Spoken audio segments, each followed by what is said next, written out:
Guys, welcome back to my channel. তো আজকে আমি তোমাদের জন্য নিয়ে এসেছি নতুন একটা রেসিপি। তো এই রেসিপিটা হচ্ছে নিরামিষ আলুর দম।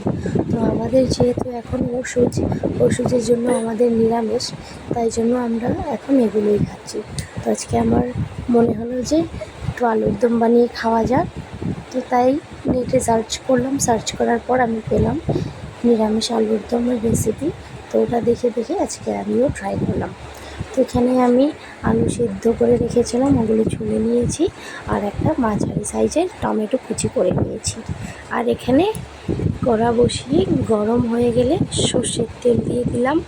এর মধ্যে দারচিনি, এলাচ আর লং দিয়ে এর মধ্যে দিয়ে রাখলাম সেদ্ধ করে রাখা সেই আলুগুলো। দিয়ে এর মধ্যে দিয়ে দিলাম 1 চামচ নুন, 1 চামচ হলুদ। এখন এটাকে ভালো করে উল্টে পাল্টে নেড়ে চেড়ে ভেজে নেব। হালকা একটু লাল লাল হয়ে গেলে এটাকে নামিয়ে নেব। তো বেশি ভাজা যাবে না, তো হালকা একটু ভাজা হলেই নামিয়ে নিতে হবে। তো এখানে আমি নামিয়ে রাখলাম। এখন সেই কড়াইতে আরও একটু তেল দিয়ে এর মধ্যে আমি দিয়ে দেব 3-4টে শুকনো লঙ্কা ফোড়ন। আর এর মধ্যে দিয়ে দেবো কিছু গোটা জিরে ফোড়ন। গোটা জিরেটা দেওয়া হয়ে গেলে একটু হালকা নেড়ে নিয়ে এর মধ্যে দিয়ে দেবো আমি সেই টমেটো কুচিটা দিয়ে এটাকেও একটু নেড়ে ছেড়ে এর মধ্যে দিয়ে দেবো আগের থেকে বেটে রাখা কাঁচা লঙ্কা আর আদা বাটা। তো আদা আর কাঁচা লঙ্কা আমি একসাথে বেটে নিয়েছিলাম, তাই জন্য একসাথে দিয়ে দিয়েছি। এখানে দিলাম 1 চামচ হলুদ গুঁড়ো, 1 চামচ নুন, 1 চামচ জিরে গুঁড়ো আর 1 চামচ ধনে গুঁড়ো। আর এখানে দিয়েছি 1 চামচ কাশ্মীরি লঙ্কা গুঁড়ো। তো এই লঙ্কা গুঁড়োটা দেওয়ার কারণ ঝাল হবে না এটাতে, এটা শুধু ফ্লেভারের জন্য, মানে কালারের জন্য, কালারটা ভালো আসবে। তো এখানে আমি এটাকে 5 মিনিট মতো ভালো করে এভাবে নাড়িয়ে চাড়িয়ে নেব, যতক্ষণ মশলাটা শুকিয়ে এটার কাঁচা গন্ধটা না বেরিয়ে আসে। কাঁচা গন্ধটা চলে গেলে এর মধ্যে 2 চামচের মতো জল দিয়ে আমি ঢাকনা চাপা দিয়ে দেবো আরও 2 মিনিটের জন্য।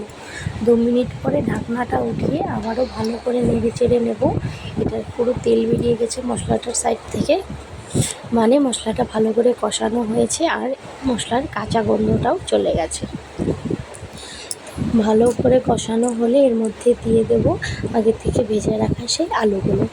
তো সেম পদ্ধতিতে আলুগুলোকেও মশলার সাথে একদম মিক্স করে শুকিয়ে ফেলবো, যাতে মশলাটা আলুর ভেতরে ভালো করে ঢুকে যায় আর খেতে ভালো লাগে। এই যে দেখো, ভালো করে আমি শুকিয়ে নিয়েছি, মিক্স করে নিয়েছি। এখন আলুর সাইড থেকে তেল বেরিয়ে গেছে। তো এখানে দিয়ে দেব একটু হালকা জল দিয়ে কাজু বাদাম বেটে রেখেছিলাম, সেটাই দিয়ে দিলাম। এখন এর মধ্যে দেব পোস্ত বাটা।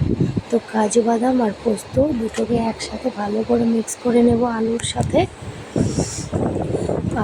এটাকেও ভালো করে মিক্স করে যাতে পুরো মিশে যায়। মেশা হয়ে গেলে এটারও সাইড থেকে পুরো তেল বেরিয়ে গেছে দেখো। তো মশলাটা প্রায় হয়ে এসছে, তাও আমি এটাকে 5 মিনিট মতো এভাবেই নাড়াচাড়া করতে থাকবো। তো 5 মিনিট মতো নাড়াচাড়া করে নেওয়ার পর এটার মধ্যে হাফ মগ জল অ্যাড করে দেব আমি। জলটা অ্যাড করছি ঝোলের জন্য না, এটা একটু ফুটবে, এটার টেস্টটা বাড়ানোর জন্য দিয়েছি আমি। এটাকে বেশি ঝোল রাখবো না, শুকিয়ে নেব, তাই জন্য একটু জল দিয়েছি। এখন এটাকে 5 মিনিটের জন্য ঢাকনা চাপা দিয়ে রাখবো। এটার ঝোলটা ফুটে উঠুক, রসটা আলুর ভেতর ঢুকলে খেতে ভালো লাগবে। এই যে দেখো, হয়ে এসেছে। তো আমাদের যেহেতু খেতে দেরি আছে, তাই জন্য আমি একটু ঝোলটা নামিয়ে নিলাম, কেননা এটা যখন ঠান্ডা হবে একটু শুকিয়ে আসবে, তাই জন্য নামিয়ে নিলাম। তো আজকের মতো ভিডিওটা এখানে শেষ করছি।